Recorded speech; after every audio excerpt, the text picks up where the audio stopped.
Ignition sequence start. 6, 5, 4, 3, 2, 1, 0. Liftoff. We have a liftoff.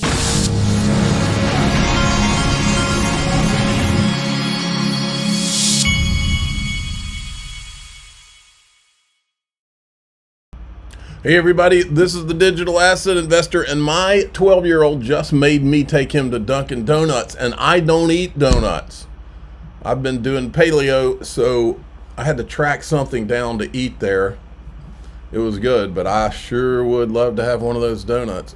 And this kid, as he's gotten older, he complained he has to have these specific donuts. So if I get a dozen donuts, he can have only these and not these, and I have to go through the whole thing. He has to have a certain amount of Boston creams.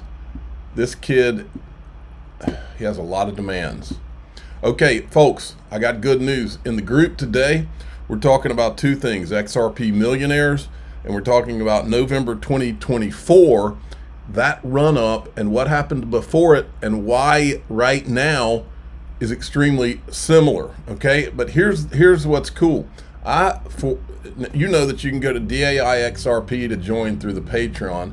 You know that you can click join to join it through YouTube right below here. But I have been in pending status to do the same, to allow you to be able to join through X. But now you can. I have the same. It's the same group, same price, but you can now join just by. It doesn't show in my profile, but there will be a subscribe button up there. So I will be posting the private group videos in the X subscription space too.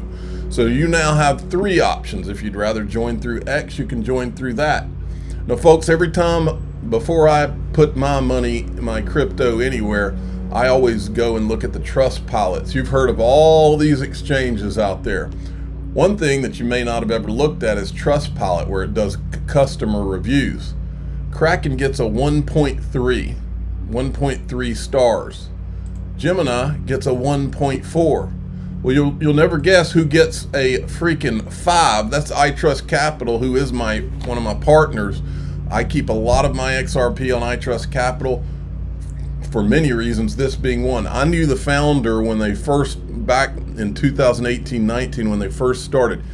This guy was is paranoid about customer service, and so they built this whole company into a massive company by focusing on the basics. One of those basics being keeping your stuff safe, but one of the basics being focusing on customer service. You know how hard it is this is not just a 5.0, this is a 5.0 with 5,654 reviews, folks.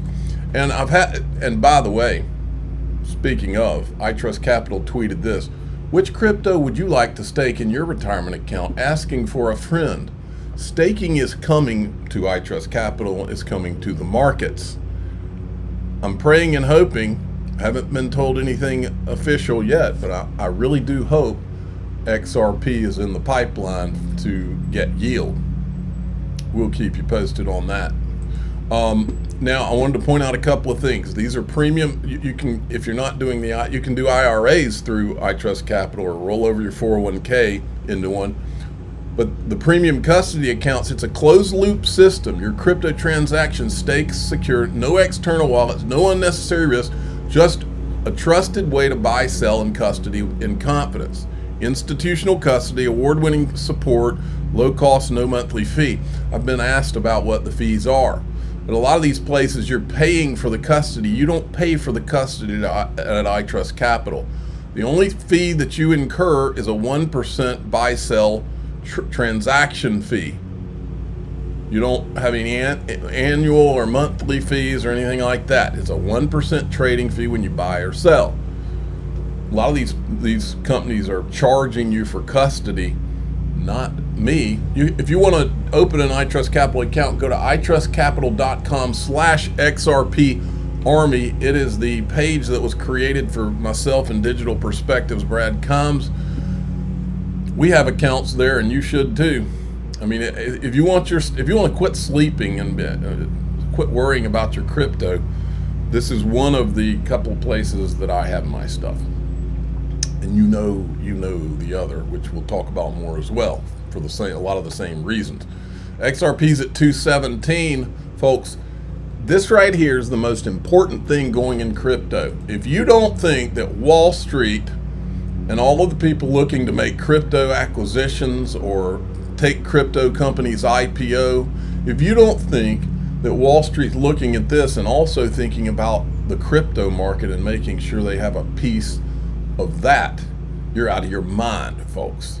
Circle has been going nuts, and now in the pre-market, let me see if the market's open yet. Market's not open yet.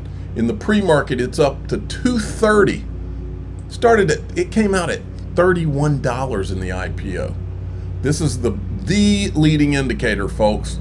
And I said here, .com, the Internet of Information, was a flea on a dog's butt compared to what's coming for the Internet of Value. Now, listen to this. And by the way, if you hear blowers and lawnmowers and weed eaters, that's because outside there are blowers, lawnmowers, and weed eaters right now. But we will keep going through as we've always done. Okay, this is the guy from Chainlink and the guy from Ondo Finance, and they're talking about the coming regulations and how important that is and what's going to happen. Some things need to be more clear so that DeFi and certain approaches to tokenization like yours can go forward. I think both of those categories are still needed. I'm very hopeful about the stablecoin bill, and I think that'll pass. And that'll obviously be positive for the industry and overall for you folks as well, and adoption. I think that market structure is the next big thing, which I think some people are hopeful before the August recess, and I'm not exactly clear that's possible. But I think it's a very positive time in DC. If there was ever a good window for the U.S. Regulatory system and frameworks to adopt the types of standards and the clarity that you just described, I think now's the time, basically. And absolutely. I think that puts the industry in a very good place. I think if it happens this year, that kind of gives the green light to all the institutions and all the fintechs and all the great companies in the space building exciting new ways of doing things, the green light to just scale everything up, right? The green and light. So if it happens this year, if this regulatory clarity happens this year, it could be this green light that really sets next year up for kind of a scalability and a boom in adoption and in the approaches that you described. So it could set it up for a 2026 boom. Now, listen to this. This is about the stablecoin predictions. But it might be the case for stablecoins across the board. At a market cap of just over $250 billion now, what happens when everyone wants to launch their own stablecoin once the rules have finally been written? In 2025, I would not be shocked if total stablecoin adoption exceeded $500 billion. It might even hit $1 trillion. There is speculation that there may be up to $2 trillion of demand over the next few years for U.S. government securities from digital assets. 1 trillion, 2 trillion. What do these numbers even mean? For context, we turn to Vishal Gupta, who was a former head of USDC at Circle and Exchange at Coinbase. So pretty much the perfect guy to ask. I think the U.S. equity market is almost a $50 trillion market, and in crypto market, bounces between 1 and 2. I would say that stablecoins itself are a very different market than volatile crypto assets. So I would consider it its own bubble. To see $1 trillion is not wouldn't surprise. Oh, we got trillions coming.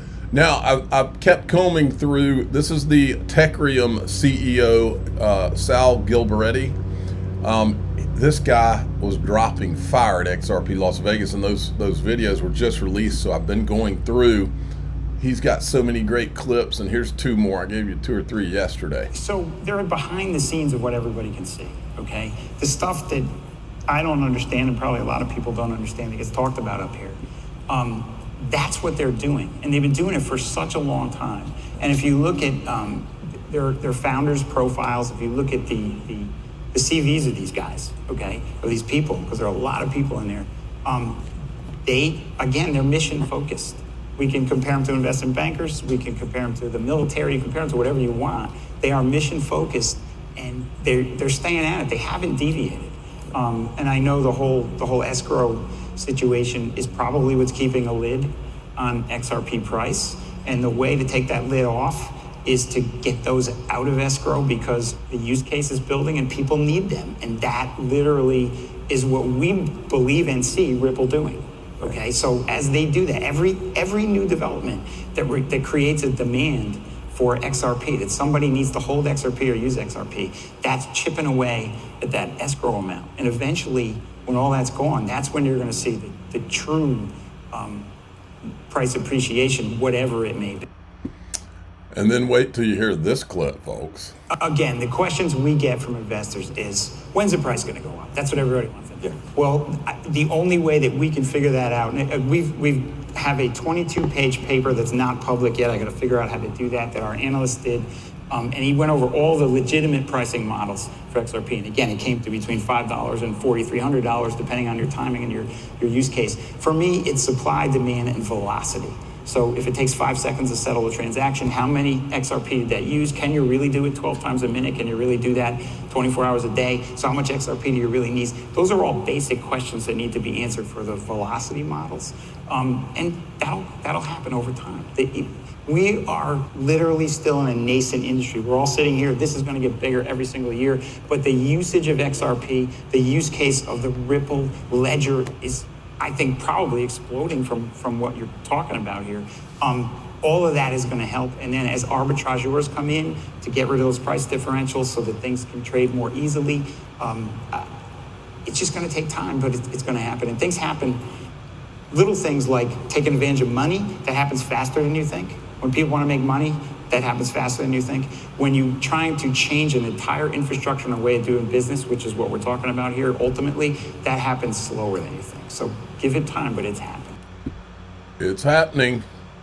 Bitcoin Desk is at it again. XRP staged one of the strongest rallies among majors this year, but early retail holders are heading for the exit under the surface. This is typical stuff, folks. That means, let me translate. They must see that XRP is about to explode. That's when they put those articles out. This guy must XRP as well. Now, while you're watching this, I want you to understand this guy's obviously, he totally is for Bitcoin. He thinks it's fine to be invested in something with an unknown creator controlling enough Bitcoin to tank the market that could be North Korea. But XRP, Ripple's been completely transparent, that makes him nervous. XRP or Ripple was established before stablecoins were even a thing. And then you have Ripple issuing its own stablecoin, but then also trying to buy other stablecoins, but then banks issuing their own stablecoins as well. So we seem to be flooded with stablecoins. If you were an investor, would you be buying any XRP? I can't with good conscience. I think that's a good investment until such time as Ripple or the producers of XRP hold none of it on their balance sheet until such time as that's mitigated to less than 1% of supply or issuance, then I don't think XRP is an investable asset. I hate to say it. So. Now what this clown does not understand is the XRP escrow is the secret weapon, and I believe it's in the process of being deployed. Okay, we'll finish with this. Here's Coinbase CEO Brian Armstrong. Coinbase is coming into payments in a big way, and for years we've been working on the building blocks here of having a stablecoin that's trusted and regulated with USDC, with a more scalable blockchain like Base. Toby Lutke at Shopify and we would meet and we'd think about, okay, how can we get this ready for prime time? And some of those pieces fell into place with a trusted stablecoin, a scalable crypto network. But the last piece that we really had to build was actually a new smart contract that replicated some of the functionality of credit cards that people use in e-commerce. So people don't realize this often, but when you go... It's funny listening to these guys because Ripple did all of this a long time ago. Oh, man. Okay, now, if you want to join DAIXRP.com, that's the Patreon. If you'd rather join through YouTube, click the join button below any of my YouTube videos. And now you can hit the subscribe button on X for the first time, and you can join through the X platform, the same group. I'll be posting the private videos in there too. You got 3 options now. They're all the same, basically the same price. No big deal. Less than a cup of coffee. Okay, I'm the digital asset investor. I'm not an, oh, by the way, we're going to talk about XRP Millionaires in November 2024 versus today. I'm the digital asset investor. I'm not an investment advisor. This is for entertainment purposes only. Please subscribe, hit the like button, tell your friends and family. Away we go.